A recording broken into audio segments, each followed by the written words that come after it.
Good afternoon, everyone. For today's Bible sharing, our topic is about trust. So before we start, we will going to have an opening prayer. So let's stand. In the name of the Father, to the Son, to the Holy Spirit. Heavenly Father, as we begin the Bible sharing, we place our trust in you. Thank you for gathering us together today to listen to your word and grow.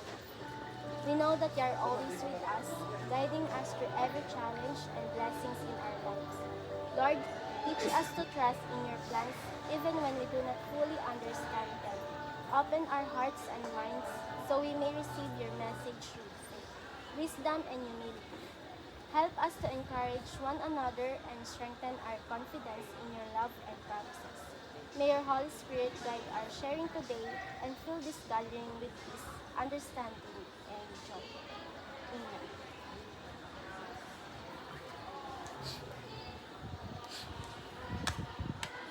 Umupo na tayo. This reading is taken from the Bible, Proverbs chapter 3, verse 5 to 6. Trust in the Lord with all your heart, never rely on what you think and what you know. Remember the Lord in everything you do, and He will show you the right way. So, today we will going to have an activity which called Guide Your Partner, and group you from I will group you into two members per group. So, let's start. So, ang magkagrupo is Yan na, tapat-tapat. si Michelle, tapos si Gio, tapos ay Yesha at si Diyang, tapos ako sa si Gio. So, tara na mag-start. So, sa game natin is yung isang partner is magsusuot ng blindfold. And then, yung partner niya na isa is siya yung mag-guide dun sa naka-blindfold para hindi niya matapakan yung mga red flag na nag-i-indicate yun ng obstacle. And then, bibilangan namin kayo, and then kung sino yung partner na pinakamabilis na natapos yung way, is siya yung mananalo. Okay? So, let's start na guys.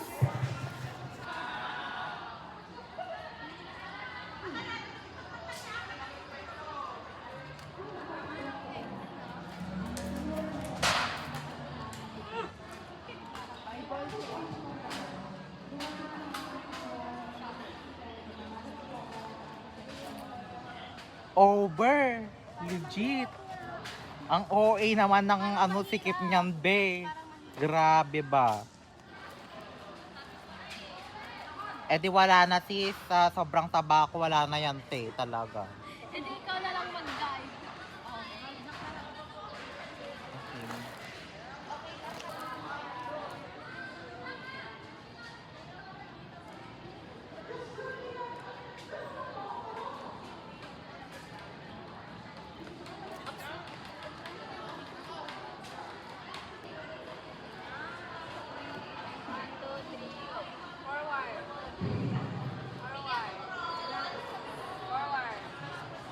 Backward ka konti. Step ka sa kaliwa. Step. Backward ka ng konti. Step sa kaliwa. Step. Step. Konti lang. Forward. Forward. Step. Step. Stop. Ay, sideward ka kanan. Step. Step. Backward ka ng konti. Yan, o. Sideward ulit sa kanan. Step. Step. Stop. O. Forward. Okay.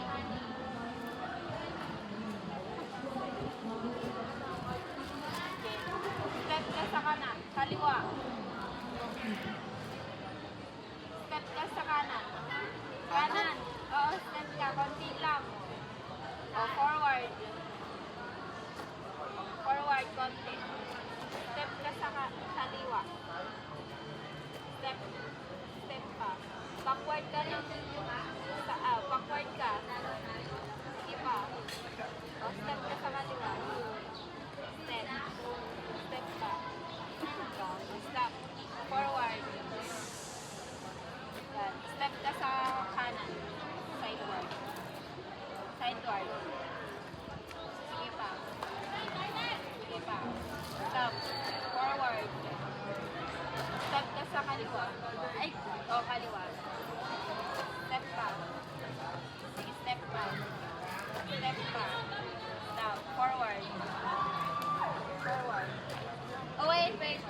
backward. O, step ka sa ano, kanan. Iba. O, forward.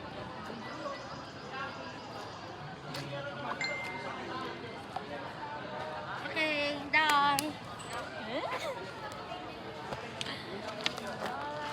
Maraming paghihirap to. Uy, yung wallet mo, Apollo. Kaya talaga, sa grade talaga. Kay Sir George, Ah. magtatanong kung anong mga need for counseling. Ha? Oo. Oh, next partner. Jorain, ikaw mag-blindfold. Guide kita. Yung nakikita mo na. Right, left, tayo muna sana. Kasi nalilito ko sa kaliwa kanan. Hindi ako Tagalog.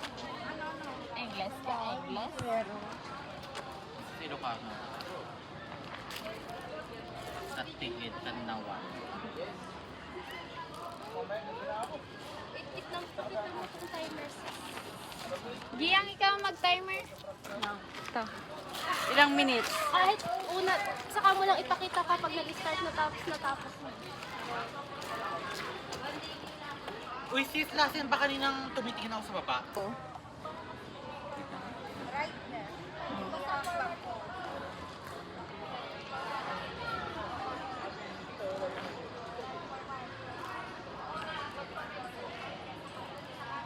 Kanan to. Kanan mo. Isang paa mo. Kanan mo kasi, be. Kanan mo. Kanan mo. Ay, kanan ko. Kaliwa! Kaliwa. Sige, sige. Kanan mo sa mukha. Magpakaliwa. Side mo,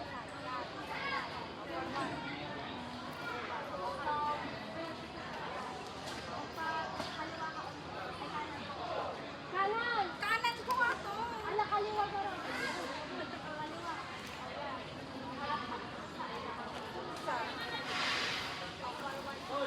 Wait lang. Pakaliwa ka. Yan. Parang kakali ko sa kaliwa. Kaliwa. Harap yung katawan mo dito sa kaliwa. Yan. Forward. Ay! 3 seconds! 3 seconds! Ay, akala ko. Okay lang. Kaya diretso. Forward.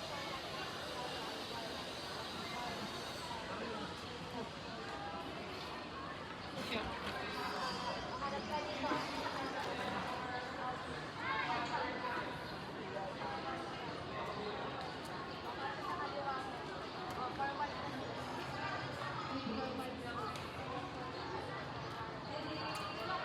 Oh, harap sa kaliwa. Kaliwa mo. Ay, sa kanan mo.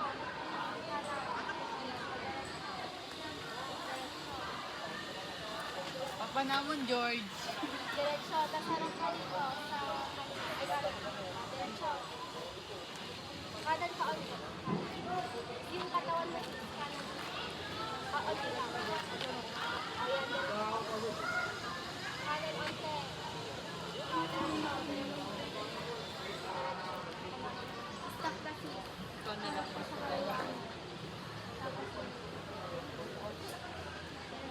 Ako na lang. Kaliwa. Kanan. Dito, kanan.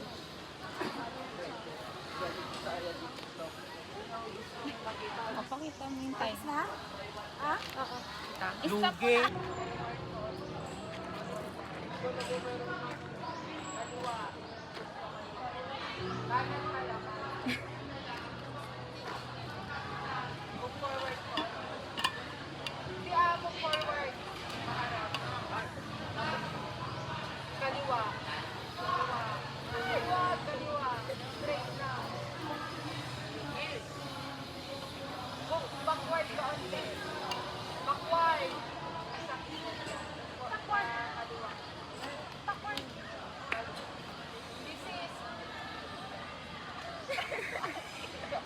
Dito pa ka! Yan ako, pupunta niya pa! Wala na! Violation! Red flag! Backward ka kaunti. O, tapos pakaliwa ka. O, yan. Yung paa mo isulot mo. Sige. Ko yung paa mo. Ulitan!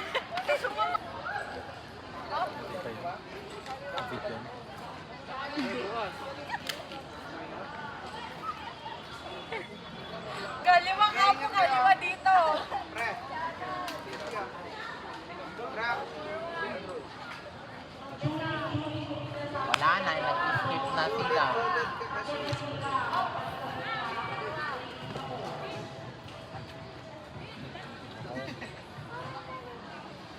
Mali talaga yan, be.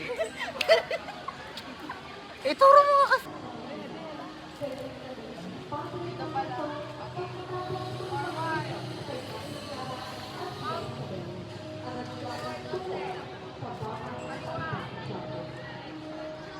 Hoy, mamaya kasi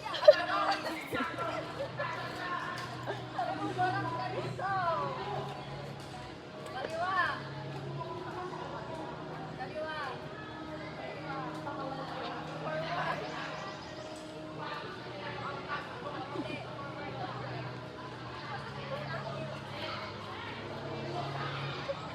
Kaliwa. Kanan. Hoy, wag kayo wala. Yan. Kanan. Harap doon. Kanan. Kanan. Forward. Up. Kaliwa. Kaliwa. Atras saan? Backward, forward. Atras. Atras ka eh.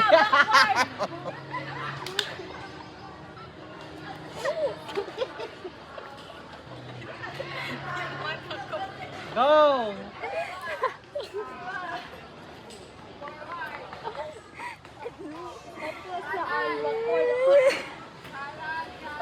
Wait! Up. Kanan. Forward. Forward. Hoy. Kaliwa. Kaliwa. Huwag mo na tanggalin. Kaliwa. Atras. Onte lang. Kaliwa. Baliw. Kaliwa. Atras. Kaliwa to. Pwede mo na naman yung shit. Kaliwa. Kaliwa. Forward. Kanan. Ay, wala akong pangpansin. Wala na. Forward. Go sa Sabado pa, no? Forward. Kaliwa. Atras. Konti. Kaliwa. Forward. Up. Kanan. Kanan. Kanan. Forward. May card slot ba yung ano lang? Kaliwa. Yung... O, di na. Wala. Tapos na. So, magkaroon muna tayo ng katahimikan ng 3 minuto.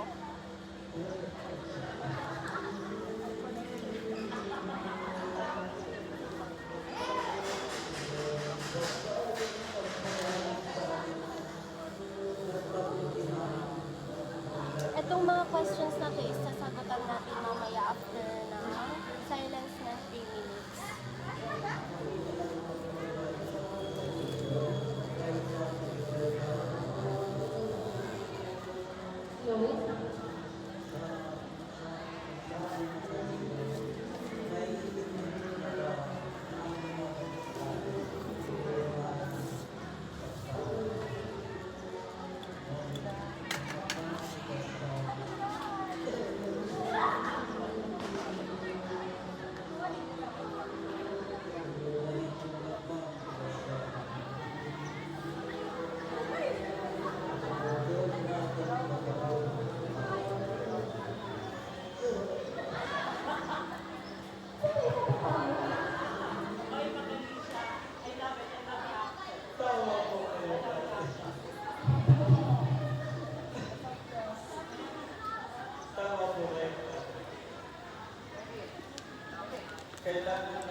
ngayon is magkakaroon na tayo ng sharing.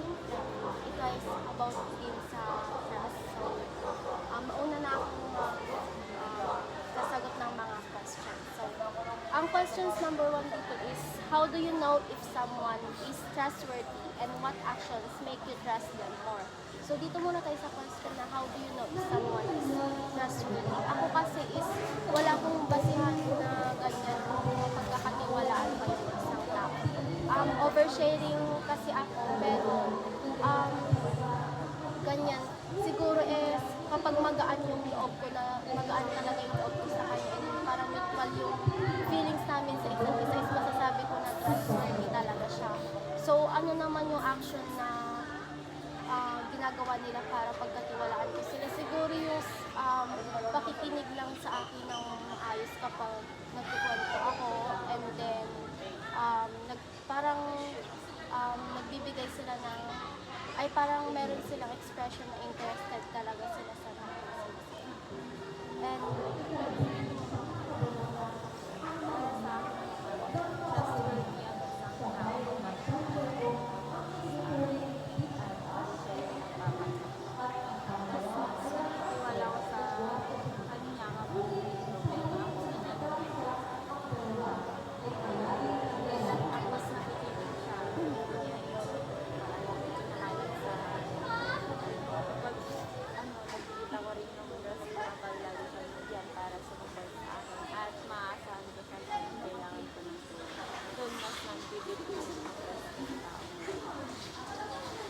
Ako naman, kapag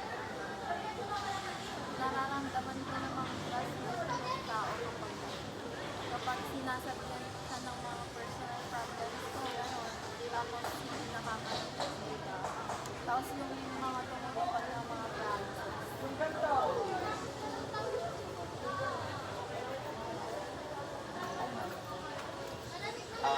How do you know if someone is trustworthy? What actions make you trust them? Ang para sa akin, kapag magsalita kong bakit. Though alam mo masasakit yung mga words nila, kaya kung masyadong How do you know if someone is trustworthy? What action make you trust them more? Para sa akin, trustworthy yung isang tao kapag consistent siya sa mga sinasabi niya or ginagawa niya. Tapos kapag marunong siyang tumupad sa mga sa mga sinasabi niya ganun, at marunong siyang magkaroon ng mga secret na nasasabi mo sa kanya. Tapos andyan rin siya kapag kailangan mo siya. Doon mas nagiging madali para sa akin na pagkatiwalaan mo isang tao. For me naman, kapag direct to the point na magsalita yung tao. Kasi for me, ganun yung mga palagi kong nakakasama since bata pa ako. Kasi kung for me, sa akin lang naman, kung kaya nilang ilabas or sabihin sa'yo yung mga flaws mo, then parang nakaka-help yun. Ayusin mo dahil sa'yo, Madrid, ako sa akin ko na other than sinasabi nila yun sa iba or chismis ba, mas nakakatulong na pwede mong baguhin o tanggalin kung sa tingin nila ay hindi mong magandang asal mo.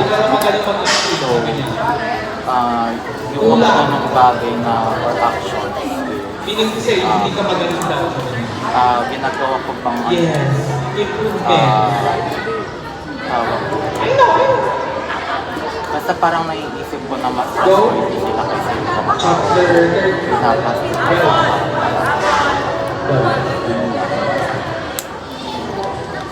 Sa akin naman is, how do you know if someone is trustworthy? What actions make you trust them more? Gaya nung sabi din ni Kayla kanina is, pinagkakatiwalaan ko yung isang tao pag consistent siya sa mga sinasabi and sa mga actions na ginagawa niya towards me.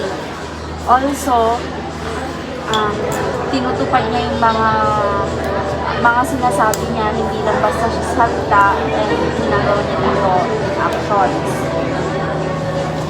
Ganon din kapag kailangan ko siya, andyan siya. Kahit na nahihirapan na ako, andyan pa din siya para damayan ako, ganon.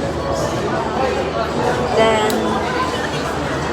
dapat is para sa akin, alam niya din yung limit niya kapag nagkukwento ako or nagsasabi ako ng mga secrets ko or mga problems ko, dapat inikip niya lang din.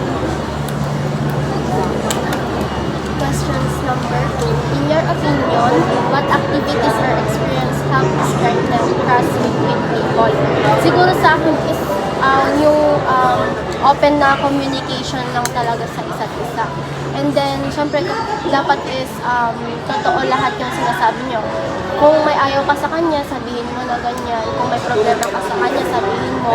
Para hindi yun nauuwi sa pagsisinungaling ngayon mag-resolve ng plastikan. So, masisira na yung tiwala niyo sa isa't isa. Siguro, yung open communication na lang. Ganun. Kasi, syempre, close naman kayo, friend naman kayo. Dapat is nasasabi mo sa kanya lahat kung ano man yung mga napapansin mo sa kanya. Or yung mga ayaw mo, ganun.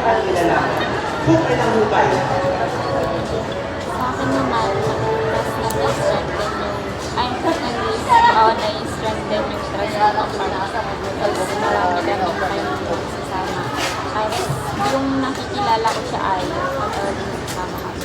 Tapos, like kapag nag-share kami ng mga secrets, mga personal experiences, mga bagay na hindi dapat sinasabi sa akin. Tapos, nakakahelp din yun para, kapag kasama ko siya, parang magaan lang, gano'n. Hindi yung parang pinasugil akong aura na parang na-off ako, parang mabilis na hindi ko may explain. Ako naman siya, teamwork, gano'n. Tapos lahat na okay. Tapos kagaya yung games natin na bike, doon mo makikita na kung sino yung trustworthy. Yung trustworthy na yung kasama mo kapag sa dapat daan.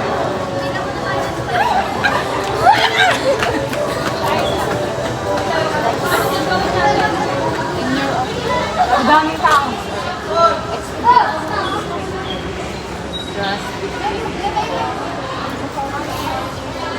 Sa akin is nakakatulong yung pag-uusap nyo ng kunwari ng kaibigan mo sa maayos na paraan or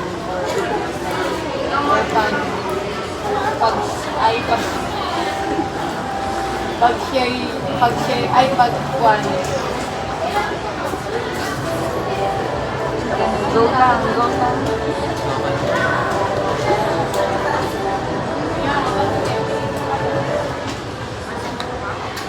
Para sa akin nakakatulong yung pag-usap na ng maayos.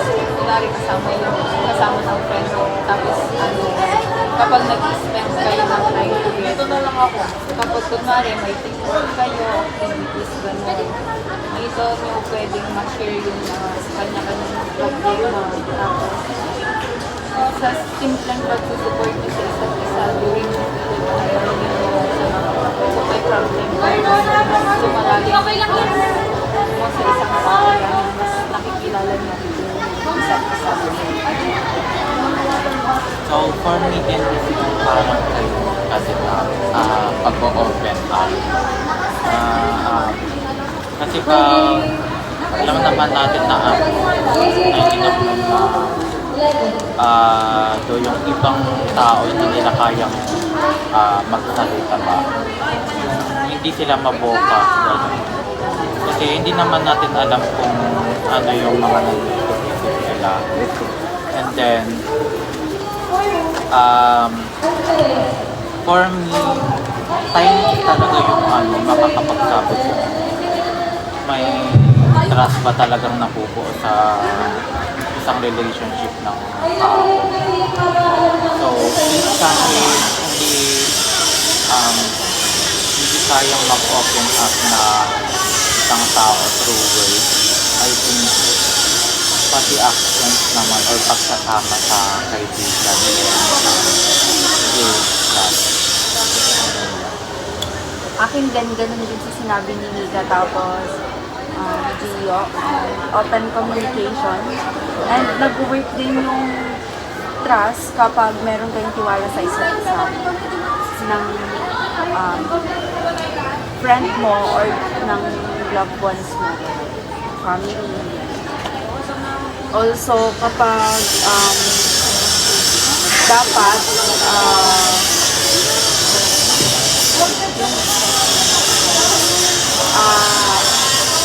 dapat yung trust na yun is pinapahalagahan din ninyo natin kasi important siya. Kasi once na na-break yung trust na yun, hindi mo na siya pagkakatiwalaan ng 100%. Kasi nga, hindi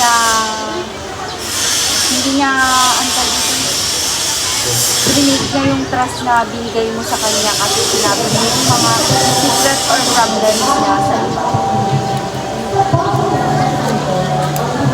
Do you have an experience when your trust are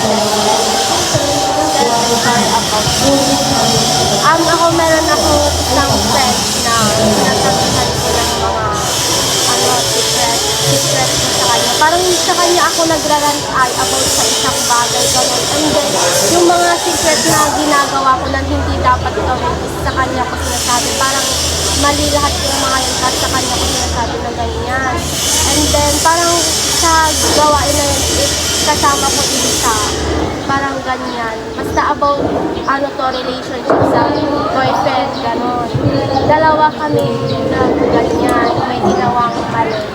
Tapos ang usapan namin is ganyan, dapat hindi nalalabas yung mga yan, yung ginawa namin sa iba. Kasi nga, syempre alam naman namin mali yun. And then, nagrarant din ako sa kanya about sa mga bagay ganyan, nagpapalisan ko, ganyan, mga problem ko din. And then one time is, sinabi niya sa iba, yung sinabi ko sa kanya, and then yung ginawa namin, sinabi niya mismo dun sa tao, ayaw na ayaw ko malaman niya yung ginawa namin. So, parang nainis na ako sa kanya. Best friend ko din. Siyempre, sa kanya ko, kinikwento lahat. Parang tiwalang-tiwala ako sa kanya. And brinake niya yung promise niya. And then, kumalag lahat ng secret namin. Kaya parang, ang sama sa pakiramdam ng ganun. Kaya, ngayon is hindi na ako nagkikwento sa kanya. Kasi, yun nga, nawala na yung trust ko sa kanya. Kasi, yung nangyari. Ano naman ang elementary pa? Yung nangyari naman kasi sa akin. Classmate ako na pininalaan. Tapos, nung una, syempre naniwala ko sa tao. Ang bait-bait niya kasi parang walang mali sa kanya. Tapos, inisip ko na hindi na kayang gawin yun.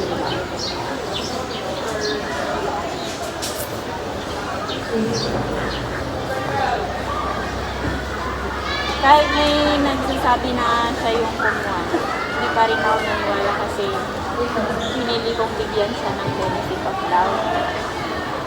Pero nung benefit of doubt, ba't nagbili ako ng pagkakataon na Pagdudahan siya. Pero hindi ka nagduda kasi nga nagtiwala ka. kasi hindi ako nagduda sa kanya kasi nagtiwala ko. Pero habang tumatagal siyempre lumalabas din yung na siya talaga ako. Kaya nakaka-disappoint siya. Isipin mo. Laki-laki yung tiwala ko sa kanya.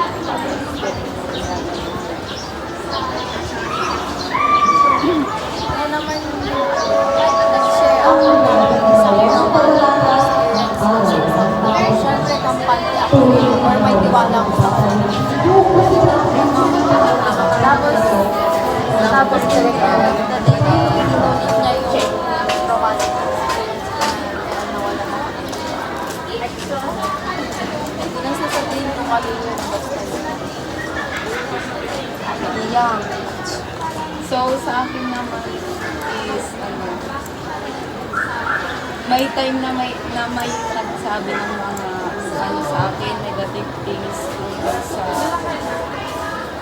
sa isang kaibigan ko, gano'n. Pero syempre at first, hindi ko alam kung ano yung parang paniniwalaan ko, gano'n.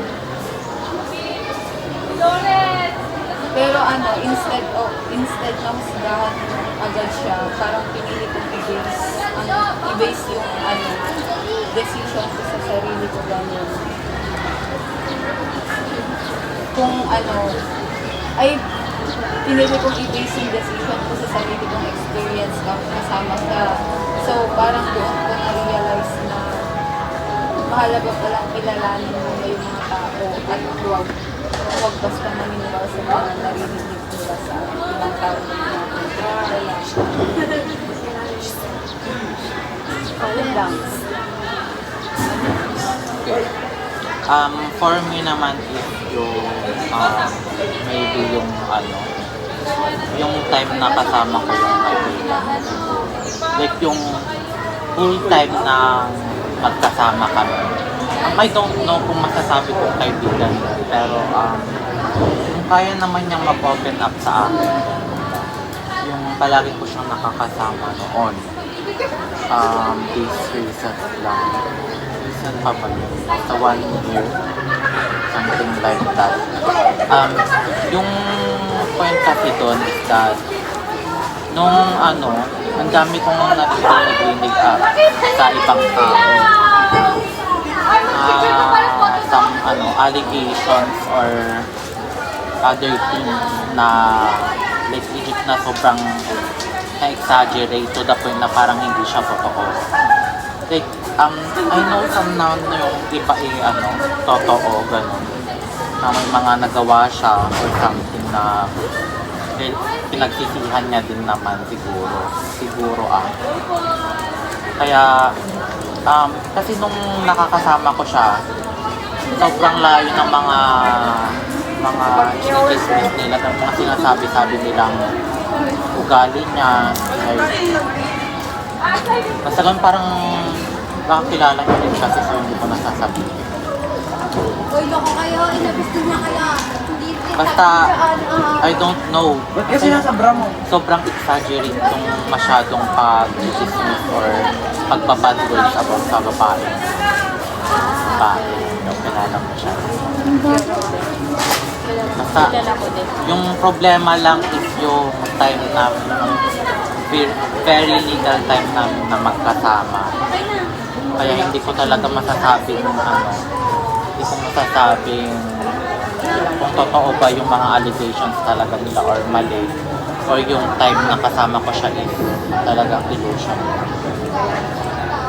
Yun lang. Sa akin Grabe. naman is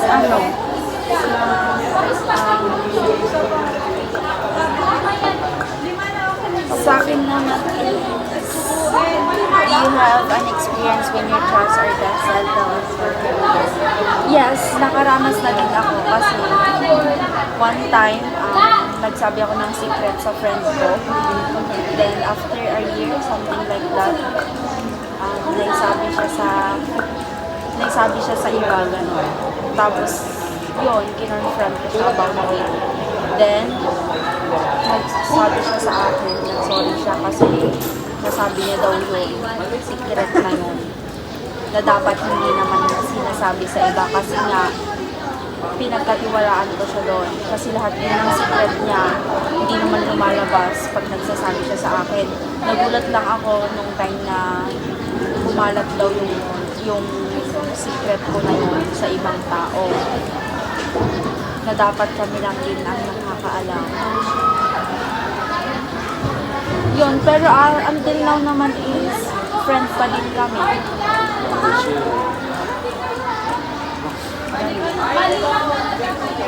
Parang kilala ko yan. Baka ako naman, sabihin mo ako.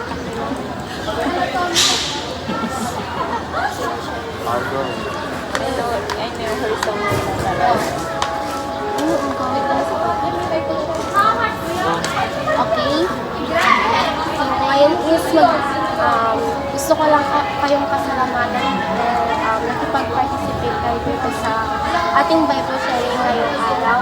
So, magbibigay ako sa inyo ng token para as gratitude na din sa pakikipag-participate. So, ito is couple token ito. And then, yung mag-partner na una si Ayesha at si Giyang is bibigyan ko sila ng couple na mirror. So, babae naman sila pareho. So, magagamit nila to, couple mirror.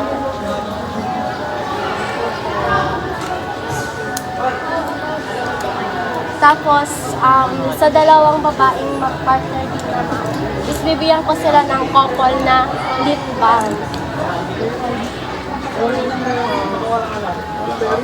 Tapos, alam niyo, Pumunta dun sa kailangan ko ay gusto pinatawag-tawag mo.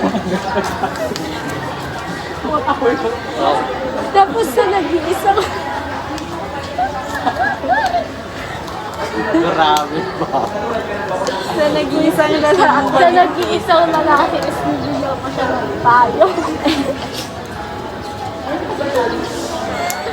Okay na yan. Thank you po. Thank you po. Naging masaya naman tayo sa araw na yun. So, para official na magtapos ang ating Bible sharing is mag-closing prayer na muna tayo. So, tayo.